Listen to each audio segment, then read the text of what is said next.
Flames general manager Craig Conroy says the Flames are only retooling. Are you sure about that? You're Locked On Flames, your daily podcast on the Calgary Flames. Part of the Locked On Podcast Network, your team every day.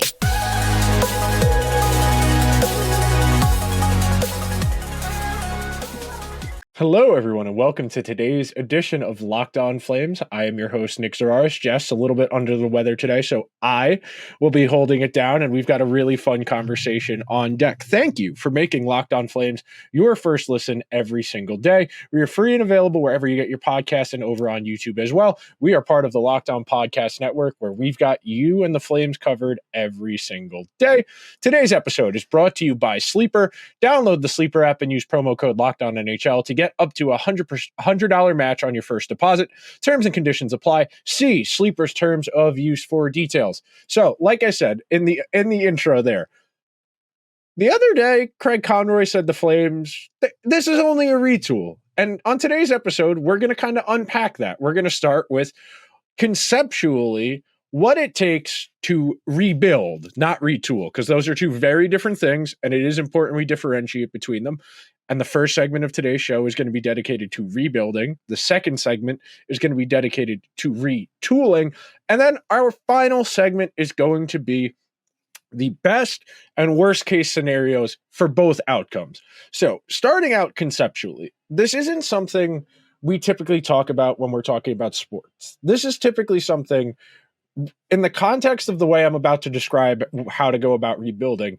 It's going to sound a lot more like getting a bill passed in government than it is going to be making a transaction. You know, we generally talk about hockey and sports in general as a means of making transactions. You know, get rid of this player, acquire this player, draft this player, claim this player off of waivers. That's generally how we think about sports. But you have to be able to take yourself a step back from that, away from just the roster. And you need to think about rebuilding and frankly retooling, but mostly rebuilding as political decision, as an executive. You know, when Craig Conroy agreed, I shouldn't say agreed. When Craig Conroy pitched to the people within the organization that this is the course of action I wanted to take, that took some political capital. You know, we talk about how decision makers stake their goodwill. And when you're new at your job, that's the most political capital you are going to have because you don't have a track record yet. You got the job because the people in the interview said they liked what they liked what you brought to them in your meeting. And that is the best chance you are going to have to get to make fundamental and instrumental change. The longer you stay in a position, the harder it is to change things. If any of you listeners out there have watched The Wire, the HBO drama from the early 2000s, you understand exactly what I am talking about. The longer you stay in a position of power, the harder it is to make things change because the stakeholders, they don't like change. Once things get reasonably comfortable, they're okay with letting the gravy train keep on going. So that's the starting point for this conversation. Rebuilding, not retooling, rebuilding is a political decision on top of a sport decision. You know, Conroy I shouldn't say having the foresight, having his hand forced to make the right decision, that helped immensely in this entire last 10, 11 months he's had this job. The Flames are in a position now where he can retool the roster in the way he wants to. He can reconfigure. Reconfigure is better than retool because retooling has a specific definition. Reconfigure. And we talk about this a lot in other sports because the rosters are a little bit easier to turn over in the other sports, especially in the NFL where the salary cap is more or less make-believe.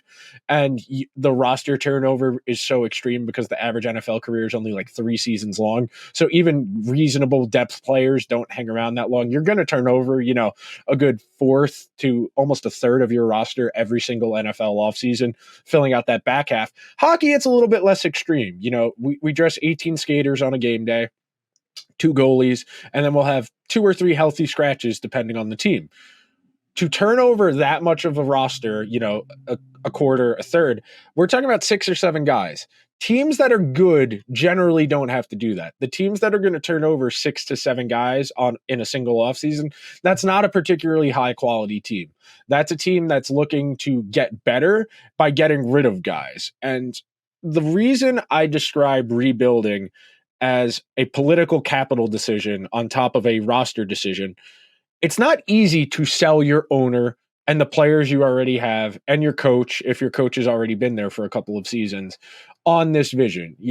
It benefits the Flames that they brought in Huska and Conroy in the same offseason. So I imagine that was part of the interview process, that part of the reason they hired somebody who's got an assistant coach track record, who's kind of got a reputation for being a really good manager of people, for being the good cop to Daryl Sutter's bad cop in the past. That, I would assume, was an integral part of this decision making, that Conroy knew things would probably get ugly as far as results at some point this season once they started trading guys away. Because as much as you would like to think Conroy made honest attempts at keeping all of these guys, Hanifin, Tanev, Lindholm, Zadorov, you think he made an honest decision, an honest attempt at keeping them because he didn't want the Flames to stink.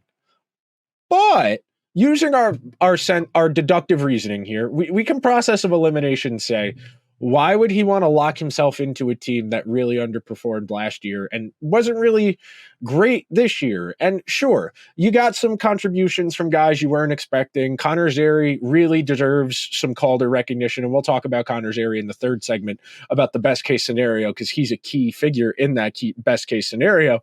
You got excess value from him. You got something from Pospisil you probably weren't expecting. You've gotten decent production out of Igor Sharangovich, but for the most part, this team, as currently constructed, even with Lindholm, Hanifin, Tanev, Zadorov, it wasn't great. So you have to have the will to say, we're gonna have to make this team worse at some point to improve the long-term trajectory. It's not linear. If it were, it's not like the housing market pre-2008 in the United States. It's not always the market has infinite growth in it, which is also impossible, but this isn't an economics podcast. But I digress. Circling back to the main point. Rebuilding is a difficult decision because you have to convince a lot of people to trust you in your plan. And that's why you have to do this really early in your tenure or after you've already accomplished something. If Julien Brisebois and Tampa Bay, who's won 2 Stanley Cups, if they ultimately decide, we should start unwinding our position, we should try and turn Hedman into assets, or Vasilevsky or Stamkos or Point or Kucherov 2 or 3 years from now, he's earned the right to do that because they've won multiple championships. If the Avalanche have a weird rut somewhere, the Golden Knights are different. We'll talk about Vegas in the best worst case scenario later on. But for the most part, you only get to rebuild if you're just coming in, or if you have enough goodwill because of the stuff you've already accomplished. You get the time to see it through. Because generally speaking, teams that need to be rebuilt were mismanaged for an extended period of time. Because, as we're about to talk about in the second segment, teams that are close but maybe make a misstep here or there, they're the teams that retool, that tinker around the edges, that can identify surplus value and figure out how to get their group from good to great. And that's ultimately the goal. It's not to just make the playoffs. It's make the playoffs consistently, have a real chance of advancing 1 or 2 rounds. And then, it starts getting into the precipice of, it's a luck-based conversation. It's a luck-based playoff system. And I wholeheartedly agree with you. Good teams can come up short in the postseason through no real fault of their own. We're talking about a handful of bounces. The example I use a lot, the best regular season team in the history of the NHL in this alignment of 32 teams and 82 game regular season lost in 7 games in the first round to the lowest seed in the postseason in a series that went to overtime 3 times. You play that series 100 times, the Panthers probably win 15-20% of them. But in this universe, they got the one outcome they needed, and that's the end of the story. And it has been a transformational thing for that Florida Panthers organization. There's a lot of luck, and there's quite a bit of informed guesswork that goes into this process. And we're going to talk a lot more about that in just 1 second. We are well past the halfway point of the NHL season, Flames fans. The Flames might be out of it at this point almost entirely, like we talked about on yesterday's show. But regardless of where the Flames are in the standings, I want to remind you, you could win big by playing daily fantasy hockey on Sleeper, the official daily fantasy app of the Locked On NHL Network. Sleeper is our number one choice for daily fantasy sports and especially daily fantasy hockey, because with Sleeper, you can win 100 times your cash in daily fantasy hockey contests. If I was trying to 100 times my money, I'm looking at the best players in the league, man. I'm looking at Nathan McKinnon. I'm looking at Artemi Panarin, Connor McDavid. Under the radar guy, Jason Robertson. All you have to do is pick weather studs like Connor McDavid, Nathan McKinnon, Nikita Kucherov, Braden Point, David Pasternak, or any of the league's best and most recognizable players will record more or less than their sleeper projections for things like goals, assists, saves, plus, minus, and more in a given game. To win 100 times bet on Sleeper, you need to correctly predict the outcome of 8 player stats. You heard me, Flames fans. You can win 100 times your money playing daily fantasy hockey with Sleeper, so start paying attention and nail your picks so you can start winning big. Use promo code LOCKEDONNHL and you'll get up to a $100 match on your first deposit. Terms and conditions apply. That's code LOCKEDONNHL. See Sleeper's terms of use for details and locational availability. Thanks, everyone who's hanging out on this Tuesday afternoon. It is an absolutely gorgeous day in the Northeast. I am recording with my windows open. It is a delightful, delightful day. We are getting to the stretch run of the hockey season. But before we move on to the second segment and talk about retooling, Locked On has launched the first ever national sports 24/7 streaming channel on YouTube, and now it's also available on Amazon Fire TV and the free Fire TV's channel app. Locked On Sports Today is here for you 24/7, covering the top sports stories of the day with the local experts of Locked On, plus our national shows covering every league. Find Locked On Sports Today now available on the free Fire TV channel's app. The difference between rebuilding and retooling is the degree. You heard me talk about it in the first segment, this idea that rebuilding is for teams who have messed up for an extended period of time. Retooling is for teams who might have taken a step or two off the beaten path. You know, think of retooling as academic probation and think of rebuilding as getting kicked out and going to community college. That's what we're talking about here. That's the difference. If you are going to rebuild, you have to build your credibility back up, and you're going to have to work for it, because acknowledging you have to rebuild means you messed up for an extended period of time. You know, you got on academic probation, you didn't take it seriously, and you got forcibly withdrawn from your university. That's effectively what rebuilding says to the rest of the NHL. The retool, and this is where I will occasionally lose people when I differentiate between retool and rebuilding, because both can work.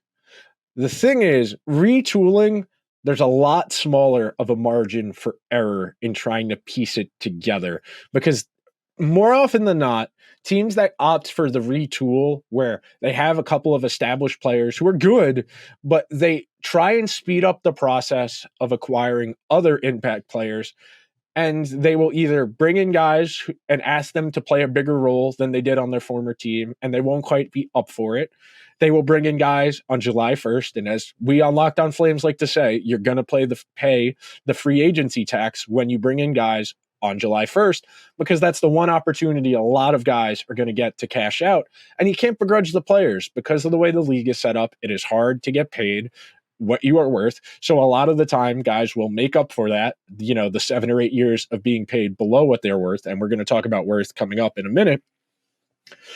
But when you try and speed up your rebuild, that's where you get hairy, and that's where the retool becomes dangerous. In a vacuum, the concept of a retool is pretty straightforward. You have a handful of established veteran players who are on long-term contracts. They are the group that sets the environment, that develops the culture, that holds the rest of the group accountable, they teach the guys you bring in how to be professional hockey players. And they are the utmost important. You can't do the retool if you don't have a couple of high impact players. And that is in terms of actual results. I'm not talking about intangibles like leadership and experience. Those have value. Don't get me wrong. They are immensely valuable in fostering a healthy culture for a group of guys to develop in. And we're going to talk about in the third segment what happens when your rebuild goes wrong. And part of that is driven by culture and guys not living up to their potential because they're put in positions where they don't succeed. Excuse me here. I'm going to take a sip of my coffee because, whoo, do I talk really fast sometimes. Much, much better. So, in terms of a retool, you need your handful of foundational pieces, like the foundation of a house. You can't build a house without the foundation. That's your starting point. But you can't live in just the foundation of a house. You need to build out more of that house. Before you start thinking about appliances and the wallpapers, you got to build the actual house that goes over the foundation. That is where the retool gets tricky. This is where you have to have the utmost confidence in your amateur scouting, because the best path to a successful retool, like a rebuild, is nailing your draft picks. If you don't hit on 3 guys in a draft class or 2 guys in a single draft class, and every team starts out with 7 draft picks in a given year, and that represents the potential to turn over 1/7, because you're allowed as an NHL team to have 50 players under contract. So 7 draft picks. And you don't always sign all of them to an ELC right away. Some guys are in Europe, some guys are in college, but you don't sign them to an ELC right away. So you have the potential to turn over 1/7 of your organization, not just your roster, your organization. If you hit on 2 guys, and when I say hit, I don't just mean players. We talk about the 200 game threshold as being, okay, that guy's an NHL regular. We're not talking about that here. We're talking about genuinely impactful, talented players who give you excess value. Excess value meaning they perform more than what their salary cap hit is. You think about some of the teams that have won Stanley Cups in recent years, and that's the key. That's the secret sauce. I know a lot of people will point to, you need to pick in the top 5 of the draft. You need to have multiple guys who are point per game players. That's true.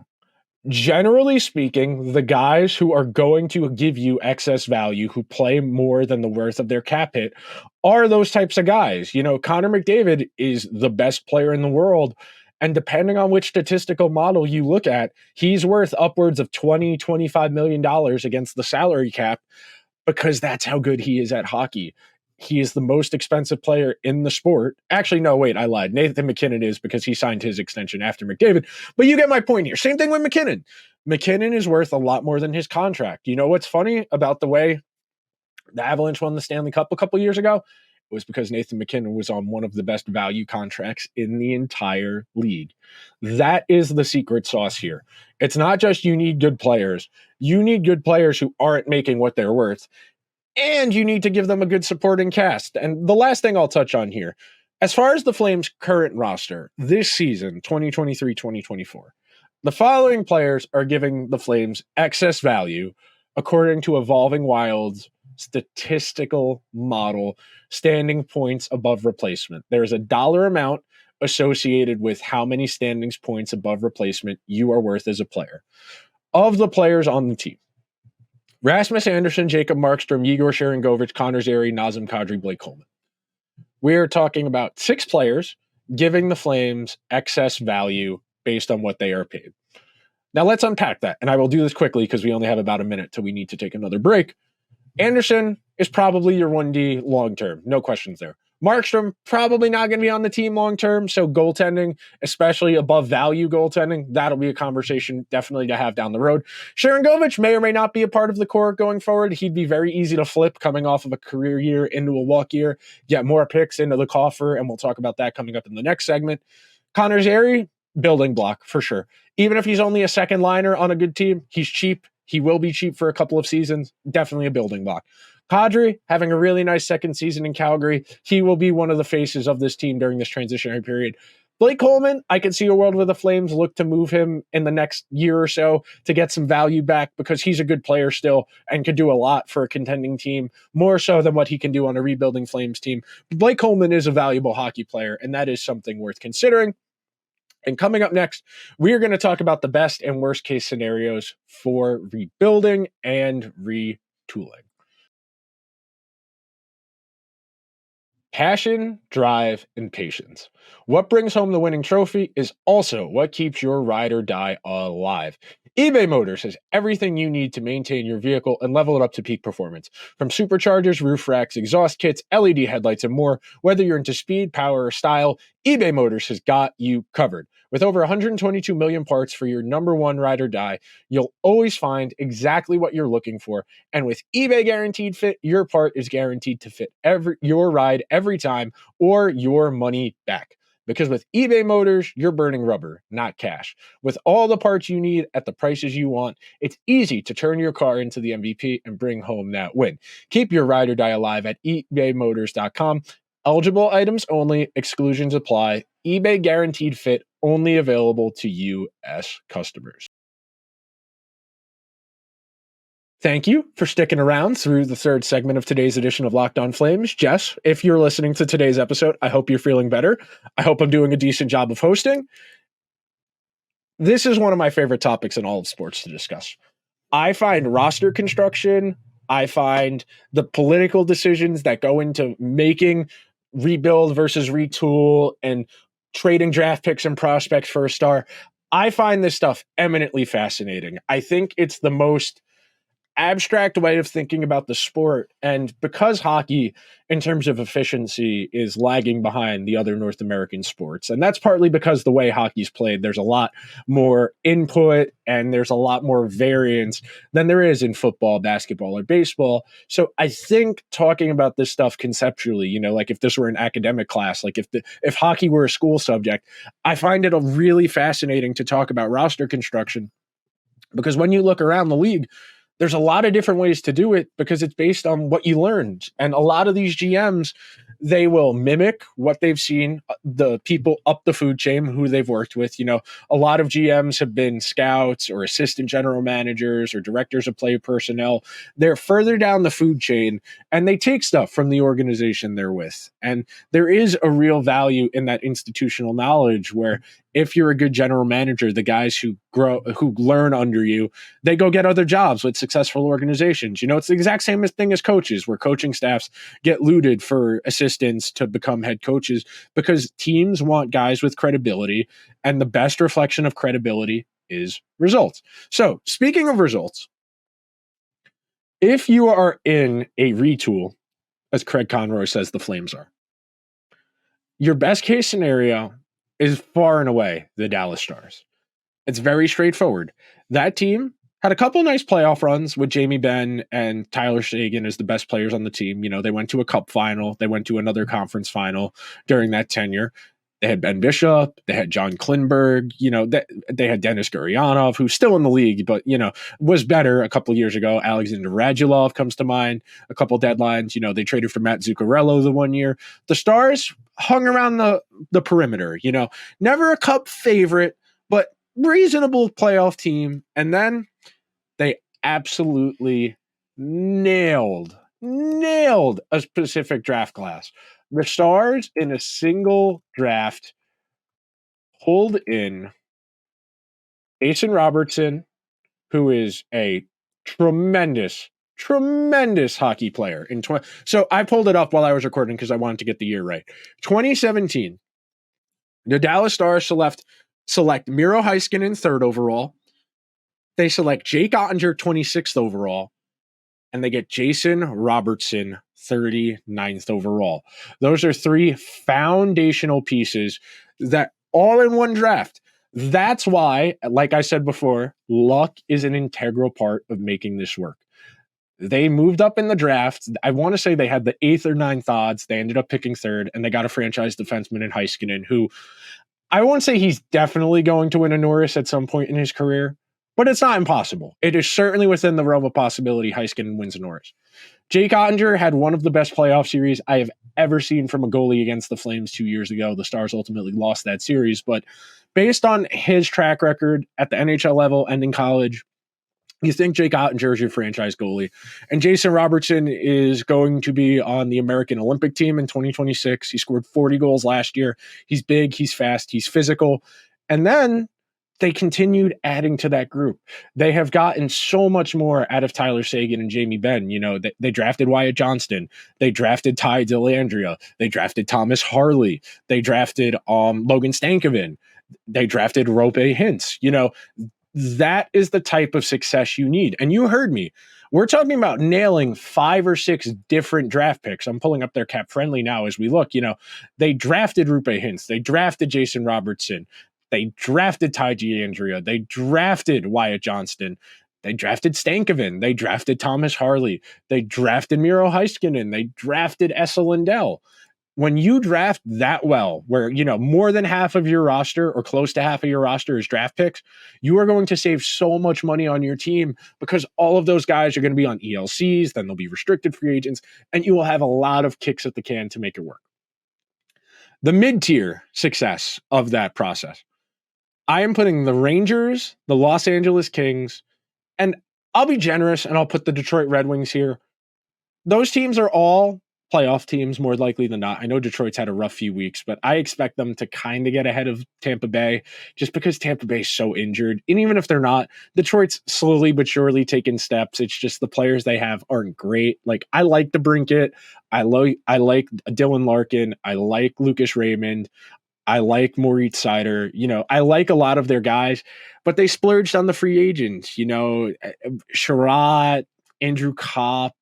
None of those guys are really transformational pieces. That's kind of what we talked about before. Where you get in trouble is when you try and solve your problems through free agency, because those guys are going to have a hard time playing up to what they're worth. The Kings, similar boat. They kept Doughty, Kopitar, and Dustin Brown and Jonathan Quick for a while. Quick's with the Rangers now. He had a pit stop with Vegas last year. Dustin Brown retired a couple seasons ago. But the core of guys was more or less the same. You go look at the Golden Knights, the Kings defensive core. It's Doughty and a bunch of younger guys. The forward group, that's where it gets interesting. They traded for Kevin Fiala. They drafted Adrian Kempe. They traded for Pierre-Luc Dubois. They felt they were reasonably close. They pushed their chips in. They made a political decision. Rob Blake, their general manager, said, I think we're close, but part of the reason we've lost to the Oilers 2 years in a row, we didn't have an impact player. We didn't have somebody who could either counter Connor McDavid or be Connor McDavid light when he wasn't on the ice. They put their chips in on Dubois. That looks like it's not going to work, but there's a lot of time left on that contract. And as far as the Rangers, the Rangers had their star players kind of fall into their lap. They drafted Shesterkin in 2014 in the 4th or 5th round. Adam Fox leveraged his way to the Rangers, as Flames fans well know. Artemi Panarin signed with the Rangers in free agency. Jacob Trouba, I won't say forced his way to the Rangers, but forced his way out of Winnipeg, and the Rangers were sitting there. They won 2 different lotteries and got up into the top 5. And then you look at a lot of the auxiliary pieces, the Barclay Goodrows, the Eric Gustafsons. A lot of their auxiliary pieces are free agents, guys they traded for from other organizations. So they are, and I put them in the mid-tier and not the stars tier because their guys are expensive. They do not have the financial flexibility that the Stars do because the Rangers are paying pretty much everybody what they're worth. They don't have as much flexibility as, say, a Dallas. And then your worst case for the last couple minutes of the show here, Montreal, Buffalo, Ottawa. I know Montreal went to a Cup final 3 years ago. I don't put a lot of stock in that, being that it took an act of God for that playoff alignment to come together for them to make the Stanley Cup final. But that's a multi-year process that is playing out extremely slowly, that has young players playing in roles that they're probably not ready for. It's really hard as a young guy to just go into being the first line center or the first line right wing or a first pair defenseman and succeed. And that's altering the developmental arc of your young players by putting them in roles before they're ready to seize them, because they have to cope. If you're a chance creating guy like a Nick Suzuki or a Cole Caulfield, but you're a little bit out of your depth because you're being asked to play against guys that are bigger and stronger than you. And it's not a knock on those guys. I like Caulfield and Suzuki, but I don't know if those are the 2 best forwards on the team that can win a Stanley Cup. That's a real challenge. Buffalo, got so toxic that Jack Eichel forced his way out of there. They may or may not be turning a corner. I like some of the pieces they have, but they still feel like they're quite a bit of ways away from making something happen. And then Ottawa, they had a really good group of guys where you talk about Carlson and Stone and that team that went to a conference final in 2017 before losing to the Penguins. That was a really good group, but the environment wasn't great. The owner got a little bit cheap on some of the extensions, opted to keep getting the boxes of magic beans for star players. The star players went to other places. Mark Stone won a cup in Vegas. Erik Karlsson won the Norris. It's hard when you don't get great returns. And I like some of the pieces. Tim Stützle was a bold draft choice for them, but he's a good player. Brady Tkachuk is a good player. I like Jacob Chychrun. I don't know if they're going to keep him. I like Jake Sanderson. I think that contract was a real gamble, but I like Jake Sanderson as an idea. But the environment is not there for success. There's a reason goalies keep going there to die. There is not a commitment to playing defense as a team. And I would keep this going, but as you can tell by the fact we're already at 31 minutes, I really do love talking about this stuff because I find it so interesting. That'll do it for today's edition of Locked On Flames. Make sure you are subscribed wherever you get your podcast. Please drop the show that shiny 5-star review, whether you're on Apple Podcasts, Spotify, or Amazon Podcasts. Please, please, please, if you are watching on YouTube, drop the video a like, hit the subscribe button. If you're really nice, hit that bell button so every day when a new episode drops, we're in your inbox ready to go. Until tomorrow, I'll see you guys then.